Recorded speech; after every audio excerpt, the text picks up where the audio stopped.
세상을 살다 보니까요, 어떤 세상을 살고 있는지 모르는 세상을 지금 저희들이 살아가고 있습니다.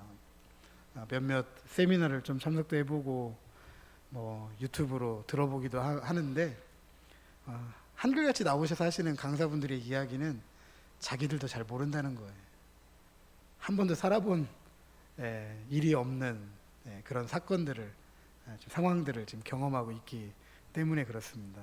그럼에도 불구하고 우리가 찬양했던 것처럼 우리는 변하지 않는 하나님, 한결같은 사랑으로 우리와 함께 하시는 주님, 그 사랑을 우리에게 깨닫게 하시는 성령 하나님, 또 그것을 우리에게 가르쳐 주시는 말씀과 함께 살아가는 줄로 믿습니다. 오늘도 그 신앙으로, 믿음으로 승리하는 저와 여러분 되시기를 주님의 이름으로 축복합니다. 그런 믿음을 가지고 오늘도 우리가 하나님 앞에 올라왔는데요, 우리 전후좌우로 함께 축복하면서 인사하도록 하겠습니다. 축복합니다. 네, 잘 나오셨습니다. 네, 은혜 받으십시다. 네, 복을 받으시려면은요, 네, 아멘. 네, 오늘도 하늘의 복과 땅의 복이 우리 예배 가운데 임한 줄로 믿습니다. 우리가 교회 직원 선거를 하기 위해서 오랜 동안 이런 교회 직원 하나님 세울 수 있도록 우리에게 은혜를 주시라고 기도해 오고 말씀을 나누고 있습니다. 우리가 세우고자 하는 교회의 일꾼, 교회를 섬기는 일꾼으로서 변화하는 세상, 변화하는 교회, 그럼에도 불구하고 작지만 강한 하나님의 교회로 이렇게 세울 수 있는, 그런 교회를 섬기고 세울 수 있는 그런 일꾼들 우리가 세워야 되는데, 그런 일꾼들이 알아야 될 본질적인 세 가지가 있다고 말씀을 드렸습니다. 한 가지는 올바른 신앙이 무엇인가, 두 번째로는 우리가 섬기고 세우고자 하는 곳이 교회잖아요. 그러므로 교회가 무엇인가를 알아야 되고, 마지막으로는 교회를 섬기고 세우는 일꾼들은 함께 교회를 세우고 섬기는 성도들의 본이 되어야 된다라는 말씀을 나누었습니다. 그리고 이런 전제를 가지고 이런 일꾼들을 세웠으면 좋겠습니다, 이런 일꾼들이 세워졌으면 좋겠습니다라고 우리가 기도해 오고 있습니다. 균형 잡힌 일꾼, 성령과 지혜가 충만한 일꾼, 온전한 지도력으로 존경을 받는 일꾼, 인격을 갖춘 일꾼, 순종하는 일꾼, 예배에 성공하는 일꾼, 물질로 협력하는 일꾼, 훈련으로 준비된 일꾼, 하나됨을 힘쓰는 일꾼, 덕을 세우는 일꾼. 많은 것을 교회를 섬기고 세우는 일꾼들에게 우리가 요구할 수 있을 거예요. 주문할 수 있을 것입니다. 그러나 더욱더 중요한 것은 더 많은 것을 아는 것보다 우리가 아는 것을 행동에 옮기는 것, 이것보다 중요한 것은 없다라고 말씀을 드렸습니다. 그래서 지금 신앙의 성장에 대해서, 성숙에 대해서 말씀을 나누고 있는 중입니다. 왜 성숙해야 되느냐? 왜 성장해야 되느냐? 또 성장하고 성숙하기 위해서 필요한 것이 무엇이냐? 하나님의 지혜를 구하는 것, 우리의 마음을 준비해야 된다라는 것, 주님의 마음을 가져야 된다라는 것, 이런 말씀 살펴보았고, 지난 시간에는 듣는 신앙을 넘어서 행동하는 그런 일꾼으로 일어서야 된다, 이런 말씀을 나누었습니다. 자, 오늘은 성장하고 성숙하는 신앙생활을 위한 행동하는 일꾼으로서 어떻게 행동할 것인가, 어떻게 실천할 것인가, 어떻게 실행에 옮길 것인가, 이런 말씀을 좀 나누어 보고자 합니다. 그것에 앞서서 행동하는 일꾼으로서 오늘 본문을 통해서 성경이 우리에게 얼마나 급진적인 신앙적 태도를 원하는지, 그걸 한번 살펴보려고 합니다. 자, 오늘 본문 앞서 우리가 읽었지만 한 번 더 읽어보도록 하겠습니다. 자, 시작. 나더러 주여 주여 하는 자마다 다 천국에 들어갈 것이 아니요 다만 하늘에 계신 내 아버지의 뜻대로 행하는 자라야 들어가리라. 아멘. 오늘 이 본문을 처음 들어보신 분, 신앙생활을 하면서 처음 들어보신 분, 아니면 처음 읽으신 분 계십니까? 그런 분들도 계시겠죠, 물론. 근데 대체적으로 신앙생활을 오래 하셨다라고 한다면 이 구절을 수도 없이 들었을 테고 읽었을 테고 또 성경 강론을 통해서 많이 들으셨을 거라고 생각이 됩니다. 저도 뭐 이곳에 와서 여러 번 나누었고 이곳이 아니어도 다른 곳에서도 여러 번 이 말씀을 가지고 나누었던 적이 있습니다. 그런데 오늘 제가 드리고 싶은 말씀은 앞서 말씀드렸던 것처럼 급진적인 신앙의 태도를 원한다. 이 급진적이라는 말이 굉장히 무서운 단어입니다, 여러분. 굉장히 무서운 단어예요. 레디컬하다. 굉장히 조금 좀 쉽게 말씀드리면 좀 폭력적인 그런 의미가 담겨져 있어요. 우리 신앙생활에 이 말씀이 폭력을 하고 있어요, 지금. 어떤 폭력을 하고 있는지 한번 생각해 보고자 합니다. 나더러 주여 주여 하는 자마다 다 천국에 들어갈 것이 아니요 다만 하늘에 계신 내 아버지의 뜻대로 행하는 자라야 들어가리라. 바꾸어 표현해 보겠습니다. 내 아버지의 말씀대로 행하지 않으면서 천국에 들어가겠다고 어떻게 나를 주님이라고 부르느냐? 내 아버지의 말씀대로 행하지 않으면서 천국에 들어가겠다고 어떻게 나를 주님이라고 부르느냐라는 표현입니다. 더 쉽게 말씀드리겠습니다. 나를 주님이라고 부르면서 어떻게 내 아버지의 말씀을 행하지 않느냐? 우리에게 어떤 급진적인 태도를 원하는지 아시겠습니까? 이런 이야기입니다. 하나님의 말씀을 행하지 않으면서 주님이라고 부르지 말라는 것입니다. 엄청난 폭력을 하고 있습니다. 왜냐하면 저희들은 하나님의 말씀대로 행하지 않으면서 주님이라고 어마어마하게 부르고 있는데 오늘 메시지는 그런 우리들의 신앙에 폭력을 하는 거죠. 부르지 말라. 부르지 말라라고 하는 겁니다. 우리가 신앙생활하면서 주님을 부르지 않으면 뭐라고 불러야 되죠?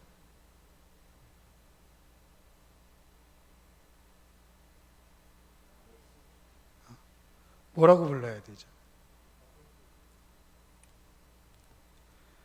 우리에게 굉장한 결단을 지금 요구하는 거예요. 어렸을 적에 자녀들 때려보셨죠? 때려보셨죠? 네. 지금은 잘 안 때리는데요. 어렸을 적에는 많이 맞기도 하고 부모님들이 많이 때리셨던 것 같아요. 저는 지금도 이 무릎 이 아래쪽에 보면 볼떡 튀어나와 있어요. 저희 아버지가 말을 안 들으면 항상 수도가에 내보냈습니다. 그리고 대야에 물을 한가득 받아놓고 무릎 꿇고 그걸 들고 있으라고 했어요. 무릎 밑에 이렇게 볼록 튀어나올 정도 됐으면 제가 얼마만큼 말을 안 들었는지 알 수가 있죠. 그 수도가에서 얼마만큼 무릎 꿇고 손을 들고 있었는지. 근데 맞은 건 기억은 안 나는데 어쨌든 그렇게 했던 것은 기억은 참 많이 납니다. 근데 예전에 어르신들은 참 많이 혼내기도 하고 때리셨어요. 근데 뭘 요구했던 거죠? 왜 때리셨죠? 뭘 요구했던 거죠? 결단을 요구하는 거예요. 고칠래? 안 고칠래? 지금 이 말씀을 통해서 우리에게 요구하는 거예요. 부르지 마. 아버지라고 부르지 마. 주님이라고 부르지 마. 하나님이라고 부르지 마. 예수님이라고 부르지 마. 나의 구주라고 부르지 마.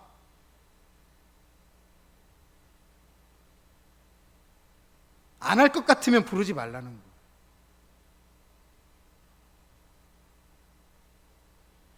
반대로 말하면 우리에게는 이런 이야기죠. 나의 고백은 나는 주님의 뜻을 행하기까지, 주님의 말씀을 행하기까지 절대 주님을 부르지 않겠습니다라는 결단이기도 합니다.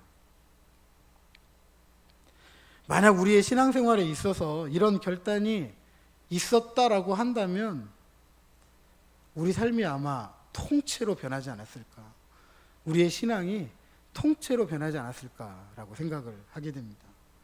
그래서 오래전 이야기이지만 후안 카를로스 오르티즈 목사님이 자신이 목회하던 교회에서 이 말씀 때문에 도전을 받고 교우들에게 이 말씀을 실천하도록 요구했습니다.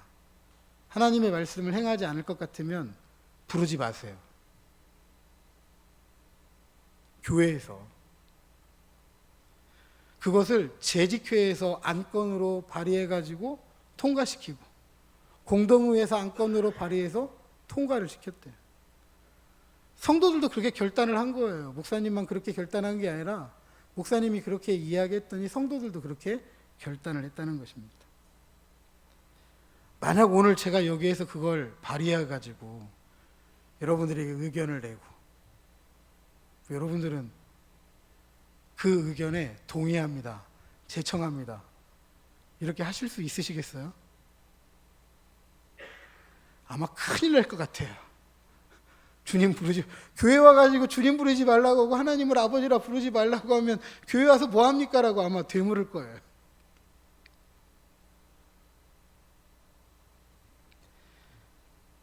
그런데 목사님의 이런 이야기가 성도들에게 통했는지는 모르겠지만 재직회를 통과하고 공동회를 통과하고 그리고 정말로 하나님의 말씀을 행하기 전까지는 주님의 이름을 부르지 않고 다른 용어를 썼다고 해요. 성경에 보면 반석이신 하나님, 산성이신 하나님, 요새이신 하나님 뭐 다양한 걸 썼지만 우리가 진짜 부르고 싶은 이름은 하나님 아버지 아니에요? 나의 주님 아니에요? 그걸 못 부르니까 너무 답답한 거죠. 변화가 일어나기 시작했다고 합니다. 그리고 울면서 이렇게 기도했대요. 하나님에게 합당한 이름을 불러드리지 못해서 죄송합니다. 너무 수치스럽습니다. 우리가 하나님께 순종하지 못했기 때문에 하나님의 고귀하신 이름을 불러드릴 수가 없어서 너무 죄송합니다. 그러면서 하나님께 순종하기로 마음에 결단하고 결심하고 그러면서 더욱더 그분들의 신앙이 단단해졌다. 그래서 이 후안 카를로스 오르티즈 목사님이 우리에게 권면합니다. 이것은 아주 중요한 일입니다. 예수님이 자신의 진정한 주님이신지 아닌지 단지 형식적이고 이기적으로 찾는 존재인지를 확인하기 위해서는 여러분도 한 번 정도는 이렇게 해 보아야 합니다. 주님이 명하신 일을 실행하지 않는 한 그분을 주님이라고 부르지 않아야 합니다. 성경을 읽다 보면요, 그 의미를 제대로 이해하지 않고 우리가 그냥 안다 치고 넘어가는 단어들이 참 많이 있습니다. 그냥 늘상 들어왔으니까 대표적인 게 은혜라는 단어, 구원이라는 단어, 믿음이라는 단어, 뭐 이런 단어들이 우리가 다 안다고 생각하고 성경을 읽어내는 경우가 참 많아요. 그런데 성경을 읽다 보면 이런 단어들도 그때마다 의미가 다릅니다. 그리고 그 대표적인 단어 중에 두 가지가 뭐냐 하면 선포와 가르침입니다. 선포하다, 가르치다. 뭐 헬라어로 굳이 이야기하자면 선포하다라는 단어는 케리그마, 가르치다라는 단어는 디다케라고 합니다. 이 두 단어를 좀 참 설명하기가 어려워요. 선포하다, 가르치다, 알듯 말듯 하면서도 우리가 알잖아요. 그죠? 선포하다, 가르치다.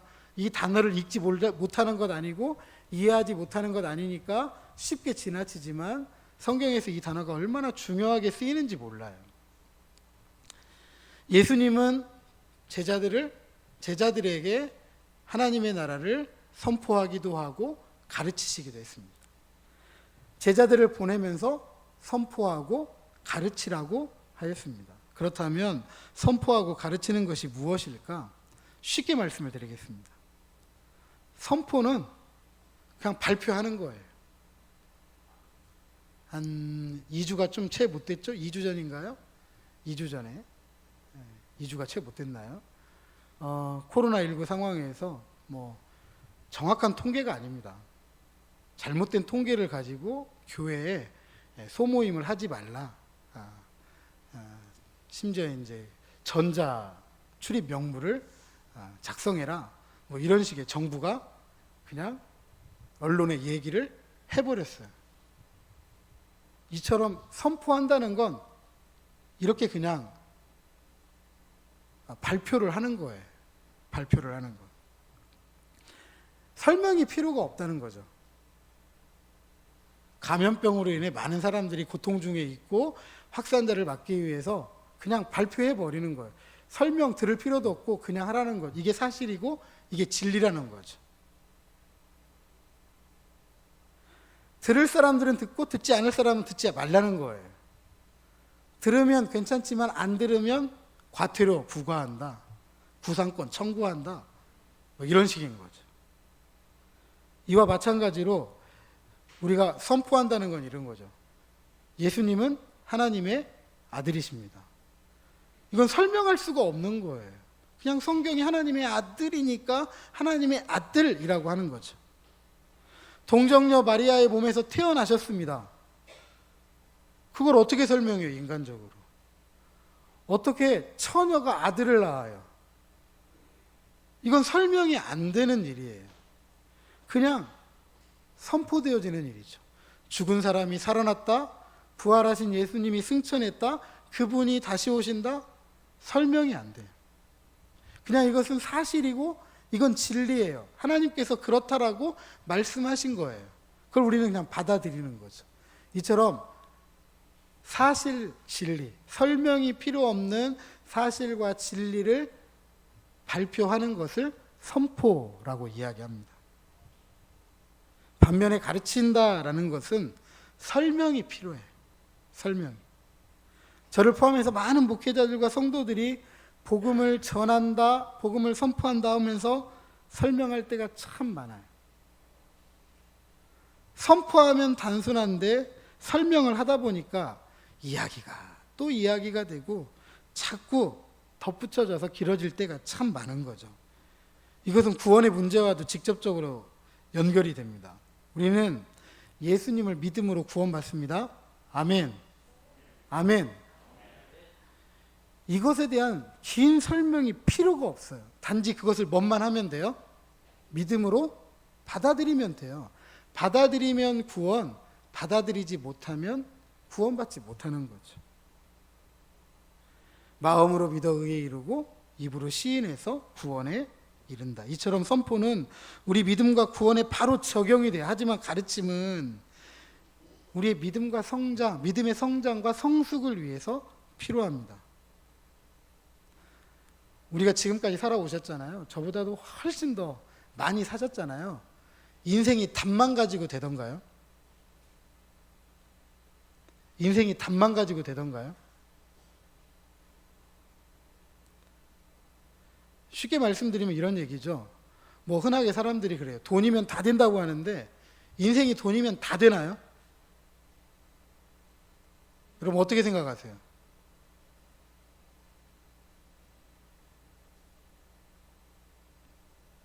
돈만 가지면 다 되나요? 돈 많으니까 자녀들 잘 되던가요? 그런 경우도 있고 아닌 경우도 있고, 제가 무슨 말씀 드리려고 하냐면 인생이라는 것은요 답으로 해결되는 삶이 아니에요. 인생은 복잡해요. 여기에 앉아 계신 대부분 저희 시대는 별로 그렇죠. 저희 시대도 그런 분들 참 많은데 잘 가르치면 행복하게 산다고 생각을 했잖아요. 그렇죠? 잘 가르치면. 그래서 돈 들여가지고 자녀들 잘 키우지 않으셨습니까? 잘 키우지 않으셨어요? 근데 배우면은 다 잘 살던가요?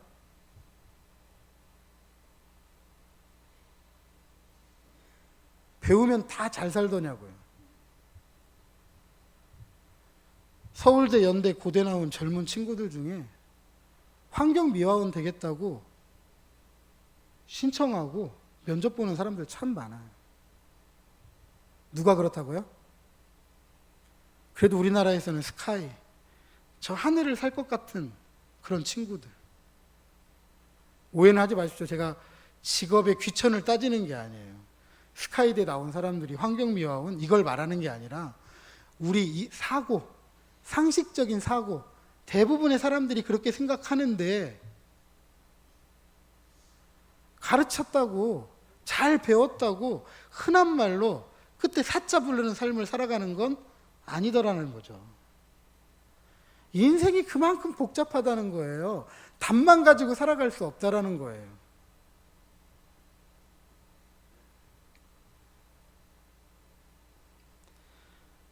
복잡한 사람이 많으면 많을수록 복잡해요. 우리 정치가 이렇게까지 혼란한 적이 있었습니까? 뭐 말 한마디만 나오면 이곳 저곳에서 난리가 아니고, 말 한마디 했다가는 쌈만 하자고 하고, 내 배가 채워지지 않으면 내 배 채워달라고 그냥 무조건 나가서 그런 모든 것이 잘못됐다는 건 아니지만 사람이 복잡한 만큼, 복잡한 사람이 많은 만큼 더 복잡한 거예요. 그러니까 한 가지 답으로 해결이 안 돼요. 한 가지 답으로. 목회자들은 성도들이 잘 되기를 위해서 기도하는 사람들이잖아요. 그죠? 한번 생각해 보세요. 어떤 분이 장례식장을 개업을 했어요. 장례식장을. 그럼 목사님은 뭐라고 기도해 줘야 되죠? 장례식장이 잘 되려면 어떻게 해야 되죠?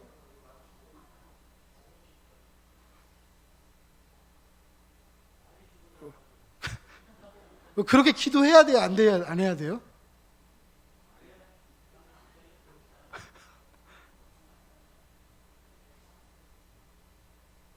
제가 지금 어떤 이야기 하려고 하시는지 아시겠죠? 비가 오면 우산 장사는 좋지만 비가 너무 많이 오면 농사 짓는 건 힘들잖아요. 적당하게 와줘야 되잖아요. 삶은 단순하지가 않아요, 여러분. 살아보셔서 알잖아요. 신앙도 마찬가지예요. 단순하지가 않아요. 1 더하기 1은 2라고 딱 떨어지면 너무 좋겠는데 신앙도 삶도 1 더하기 1은 2라고 딱 떨어지는 삶은, 신앙은 거의 없습니다. 그래서 뭐가 필요해요? 뭐가 필요해요? 설명이 필요한 거예요. 설명이 필요한 거예요. 그러니까 여러분, 우리가 성도들 서로 위로한답시고 권면한답시고 그런 말 조심하셔야 돼요. 서로 힘든 상황이 달라요. 아픈 것도 달라요. 그죠? 근데 우린 너무 쉽게 이야기할 때가 있어요. 기도하면 나. 기도하면 낫지 않는다라는 게 아니라,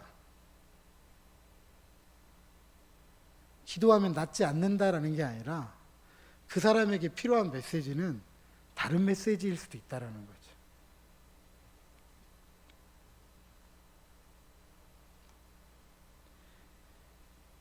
이 복잡한, 이 미묘한 신앙과 삶에서 주님의 말씀을 기억하고 깨닫고 이해하고 그것을 가지고 살아갈 수 있도록 가르치는 것, 설명해 주는 것이 필요하다라는 사실입니다. 그래서 가르치면 뭐가 필요하냐? 행동이 필요한 거예요. 그냥 듣는 것으로, 발표된 건 듣는 것이 중요하지만 가르치는 것은 뭘 바꾸자는 거예요? 삶이 이렇게 힘들고 복잡하고 미묘하기 때문에 이럴 때에는 이렇게 해야 된다, 저럴 때에는 저렇게 해야 된다라고 행동을 요구하는 거예요. 행동을 요구하는 거예요. 아이들을 학교에 보내서 가르침을 받도록 하는 이유는 뭐냐면 인생이 그만큼 복잡하니까 그 배운 것을 가지고 이렇게 살아가고 저렇게 살아가라고 하는 것이죠. 저와 함께 성경 강론을 통해서 주님의 말씀을 나누는 것은 제가 가르치는 거잖아요. 설명해 드리는 거잖아요.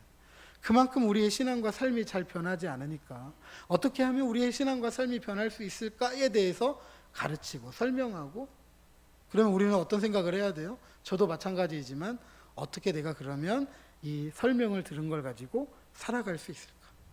이 가르침 받은 것을 가지고 행동에 옮길 수 있을까를 항상 생각해야 된다라는 것입니다.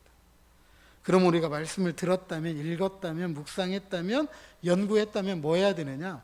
행동으로 옮겨야 됩니다. 자, 그렇다면 어떻게 행동으로 옮길 수 있을까? 한번 생각해 보시죠. 사람이 커질 수 있어요. 그죠? 사람이 커질 수 있잖아요. 두 가지 경우에 커질 수가 있습니다. 두 가지 경우에. 성장하고 성숙하면서 건강하게 성장하고 성숙할 수 있어요. 그런데 다른 경우도 한 가지 있죠. 어떤 경우죠? 비만할 때 커지잖아요. 앞으로 커지고 옆으로 커지고 커지잖아요. 교회도 비만인 교회가 있다는 거죠.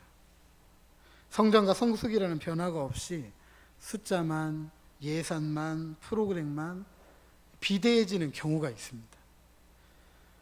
코로나19하고 직면하게 된 한국 교회, 어떻게 보면 비대해진 우리의 민낯을 보여주고 있는지도 모르겠어요. 우리의 민낯을. 온라인으로 예배를 드렸지만, 온라인으로 한참 힘들었을 때, 힘겨웠을 때 온라인으로 예배를 드렸는데, 보통 교회에서 예배를 드리는 시간이 1시간 정도 되잖아요. 길면은 한 80분 정도, 어떤 교회는 1시간 반 정도, 이런 교회들도 있는데, 그러면 딱 평균이 나와요. 그것을 온라인으로 시청을 했을 때 우리 성도들이 얼마나 이것을 시청했는지, 시청 시간이 얼마나 되는지, 그 시간이 30분이 안 넘어요. 30분이. 그럼 뭐 했다는 거죠? 제대로 처음부터 끝까지 예배를 드렸다는 거예요? 드리지 않았다는 거예요? 안 드렸다는 거예요. 그 온라인 예배에 참석한 대부분의 성도들이 30분 이상을 시청을 하지 않았다는 거예요. 그러면 그 나머지 시간은 뭐 했을까요? 그냥 자기 볼일 본 거죠.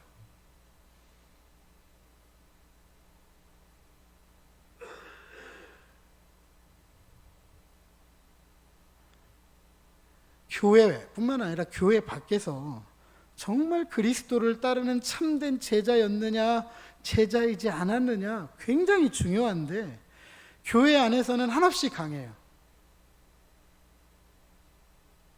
저희 성도들은 그래도 1시간이 넘더라도 전혀 움직이지 않으시지만, 제가 사역했던 많은 교회들 보면 한 50분 정도 되면 그때부터 몸이 비틀어지기 시작해요. 시계 보기 시작하고, 예배가 채 끝나지 않았는데 벌써 나가시는 분들이 있어요. 교회 안에서는 괜찮은 것처럼 보이는데 교회 밖에 나가서는 한없이 약하다는 거죠. 교회에서는 굉장히 강한 것처럼 말하지만, 신앙이 좋은 것처럼 주여 주여 하고 하나님 찾지만, 나가서는 전혀 관계가 없는,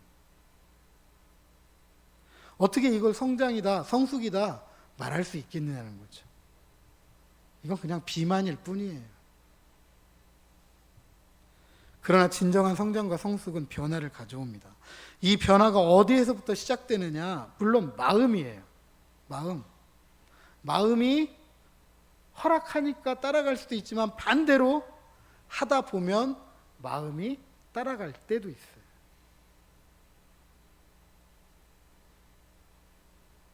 인식을 해서 변할 수도 있지만, 행동이 변할 수도 있지만, 행동을 변화시키다 보면 인식이 변하는 거예요. 이 두 가지가 함께 가는 거예요. 마음에 있는 것이 결국 말과 행동으로 나타나고, 말과 행동으로 한 것이 결국 마음에 심겨지는 거예요. 그래서 어떻게 해야 되느냐? 늘 우리가 나누는 말씀을 여러분 기억해야 돼요. 기억해야 돼요. 이 긴 시간에 하는 얘기를 목사님 어떻게 다 기억합니까? 다 기억하라는 거 아니에요.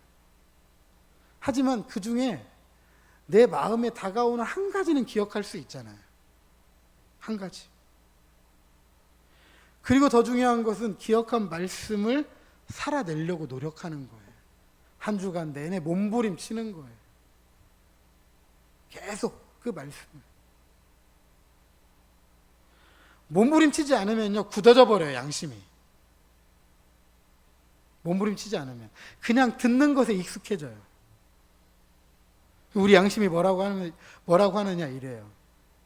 행동하지도 않으면서, 아예 그리고 행동하려고, 실천하려고 하지 않으면서도 나 원래 그래. 나 원래 못해. 자꾸 이런 식으로 합리화시켜가요. 이 합리화가 시작되면 절대로 변화가 일어나지 않아요. 변화가. 나하고 그 말씀은 전혀 관계가 없어요. 나 원래 못하는데? 원래 안 되는데? 원래 못하는데? 근데 무슨 말씀이 마음에 새겨지고 머리를 때리고 행동으로 옮길 수 있느냐는 거죠. 그래서 몸부림쳐야 되는 거예요. 변화하기 위해서, 살기 위해서, 성장하고 성숙하기 위해서, 균형 잡힌 일꾼으로 섬기기 위해서 믿음으로 일해보고 사랑으로 섬기고 소망으로 인내하는 거죠. 성령과 지혜가 충만한 일꾼이 되기 위해서 구하는 거예요. 성령이 그냥 임하는 거 아니잖아요. 하나님을 찾을 때, 하나님의 영을 구할 때 임하는 거잖아요.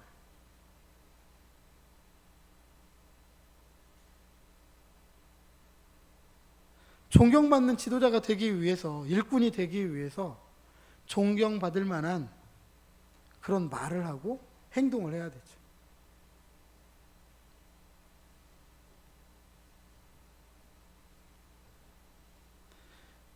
인격을 갖춘 일꾼이 되기 위해서 자꾸 나를 돌아봐야 되죠. 자꾸 나를 돌아봐야 되죠. 내 부족함이 무엇인지 되돌아보고 부족한 것이 무엇인지 채우기 위해서 그것이 습관이 되고 삶이 되기까지 자꾸 익히고 실천해 봐야 돼요. 순종하는 일꾼이 되기 위해서 어떤 상황, 환경, 여건 주어진다고 하더라도 주님이 원하시는 것이라면, 주님의 말씀이라고 한다면, 주님의 뜻이라고 한다면 이유 안 되는 거예요. 조건 안 다는 거예요. 주님이 원하시니까. 주님이 하자고 하시니까.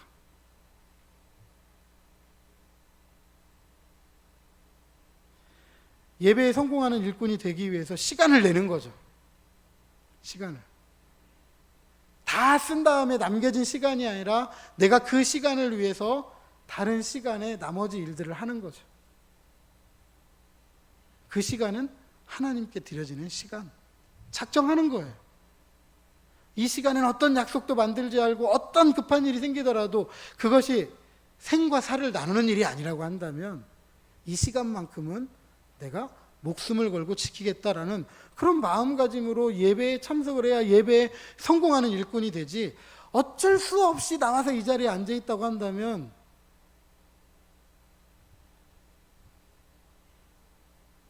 부모님 생신인데 자녀들이 와가지고 나 바쁜데 뭐 이런 날 생일 잔치하냐고 이렇게 한다고 한다면 여러분 기분 좋으시겠어요?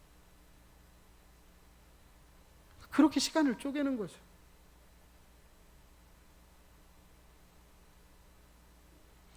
물질로 협력하는 일꾼이 되기 위해서 내 물질을 하나님을 위해서, 교회를 위해서, 이웃을 위해서, 선교를 위해서 내어놓는 거예요. 내어놓는.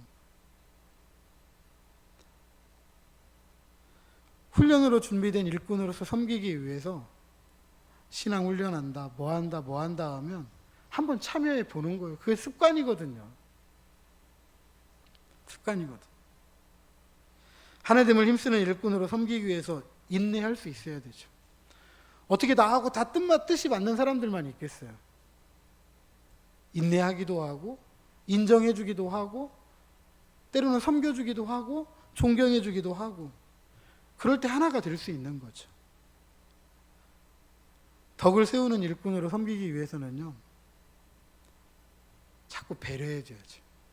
나보다는 너를 먼저 생각해 주고. 그렇게 말하고 행동을 시작할 때 변하기 시작하는 거예요. 누가 가르쳐 주지 않더라도 성경이 말하고 가르치고 명령하고 권면하는 것이라면 실천하는 거예요. 몸부림치는 거예요. 어울리지 않은 것과 같아서 쉽지는 않죠. 괴로워요. 힘들어요. 어렵죠.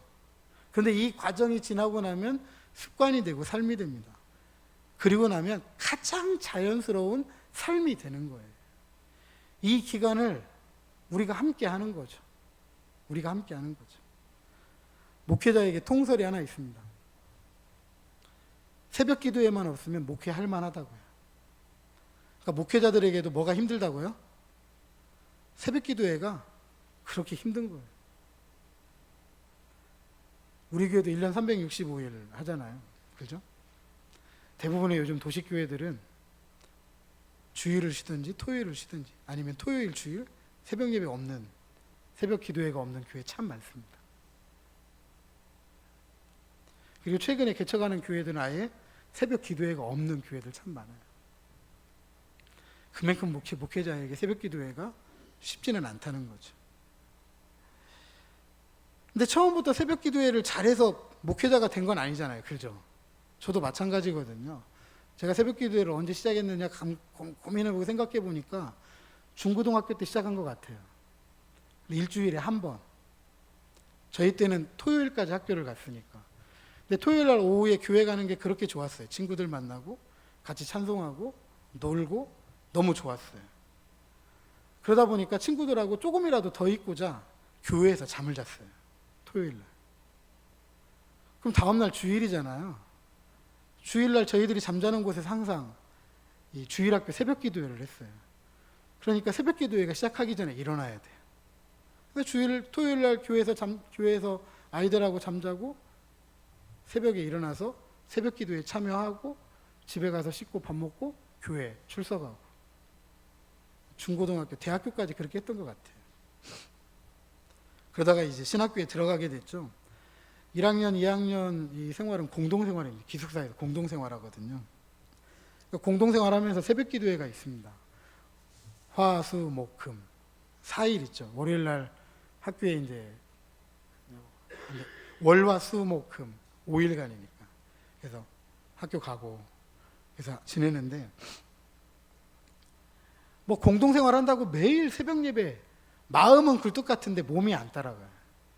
맨날 과제는 많죠. 뭐 새벽 3시, 4시까지 책 읽다가 과제하다가 그냥 눈 뜨고 있으면 새벽 기도에 가고 잠깐 이제 눈을 붙이면 날 새는 거죠.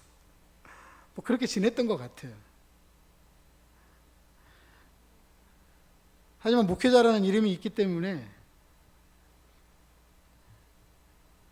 뭐 새벽 기도에 가는 게 하루하루가 힘겨웠지만 그래도 하루 가고 또 하루 가고 하루 가고 또 하루 가다 보니까 지금까지 오는 것 같습니다. 중요한 것은 힘드니까 하지 않는 것보다 힘겹지만 하루 또 하루 또 하루 이렇게 옮겼더니 결국은 지금의 새벽 기도회를 참석하지 않으면 마음이 불편하죠. 참여하면 마음이 편하고 이렇게 변하는 거예요. 이것이 변화예요. 물질도 마찬가지입니다. 사는 것 힘들죠. 사는 거 힘들어요. 사는 거 힘든데 11조하고 감사헌금하고 뭐 주정헌금하고 절기헌금하고 특별헌금 한다는 것 참 부담스러운 일입니다. 근데 한번 생각해 보시죠. 사는 것도 힘든데 부모님에게 우리가 명절이니까 생신이니까 그 이유가 무엇이든 간에 드려요, 안 드려요? 드리잖아요. 그리고 또 받으시잖아요. 생각은 하시잖아요. 참 사는 것도 힘든데 참 고맙다 생각하시잖아요. 그리고 부모가 또 줘요. 사는 것도 힘든데 생일이니까 명절이니까 무슨 날이니까 참 고맙다라고 하면서 줍니다. 이유를 만들어서 주시더라고요. 자식에게는 아니더라도 손자녀들에게 주시더라고. 학교 입학했으니까, 뭐 했으니까. 근데 우리가 부모에게 드리는 것이 많아요? 받는 게 많아요? 자녀들이 여러분에게 준 것이 많습니까? 아니면 호주머니에서 나가는 것이 더 많습니까? 자식들은 몇 명인데 손자녀들은 몇 명이에요? 한 사람당 둘씩만 데려와도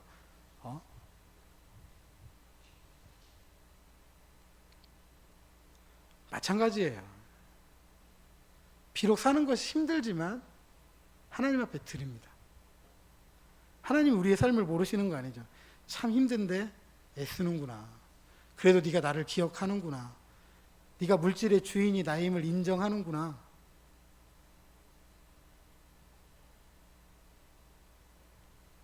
그럼 하나님은 힘들게 사는 저희들에게 하늘의 것으로 땅의 것으로 응답해 주시는 줄로 믿으시기 바랍니다.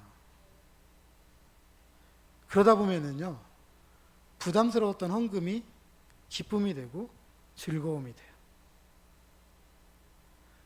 저희 아이들도 그렇거든요.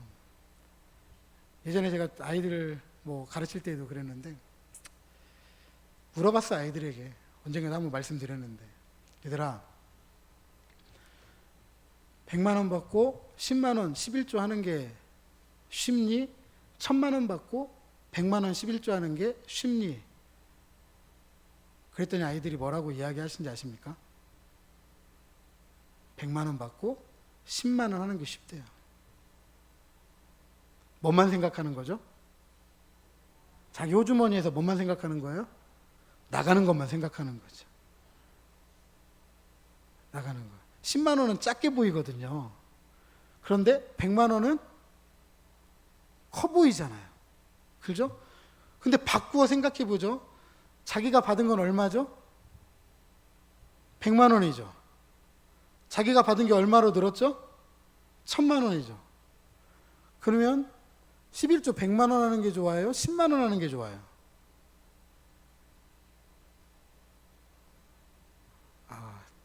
나가는 게 크게 느껴지시는구나.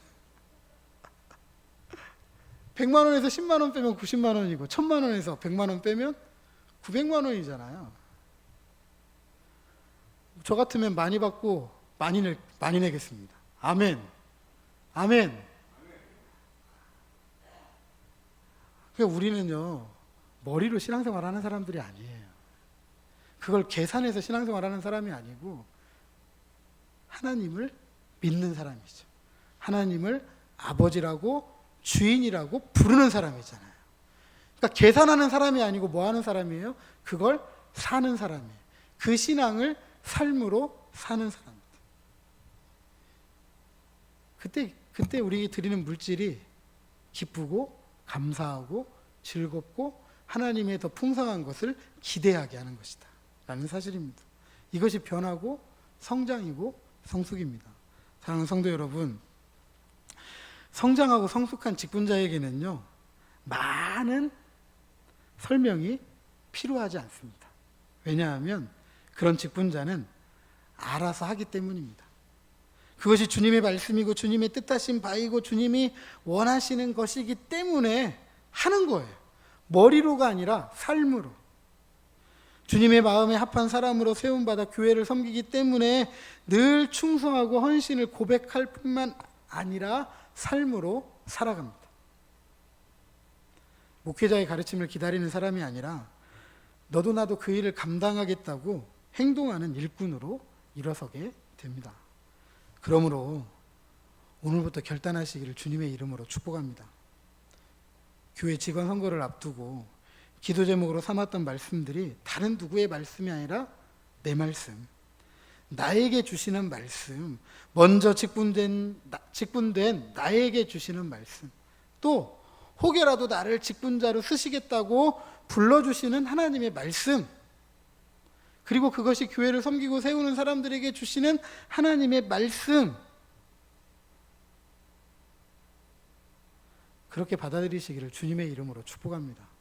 균형 잡힌 일꾼, 성령과 지혜가 충만한 일꾼, 존경받는 일꾼, 인격을 갖춘 일꾼, 순종하는 일꾼, 예배에 성공하는 일꾼, 물질로 협력하는 일꾼, 훈련으로 준비된 일꾼, 하나됨을 힘쓰는 일꾼, 덕을 세우는 일꾼. 한번 마음을 다잡으시고 삶으로 행동으로 옮기셔서 정말 주님의 몸된 교회를 섬기고 세워갈 때 우리 교회의 표어, 꿈 있잖아요. 본받을 만한 교회, 자랑할 만한 성도. 비록 작지만 농촌교회이지만 그래도 그 교회 성도들은 참 칭찬받을 만하고 인정받을 만하고 존경받을 만한 그런 본받고 자랑할 만한 교회 성도들로 일어서시고 그래서 주님 다시 오시는 그날을 예비하고 준비하는 저와 여러분 우리 모두가 되시기를 주님의 이름으로 축복합니다.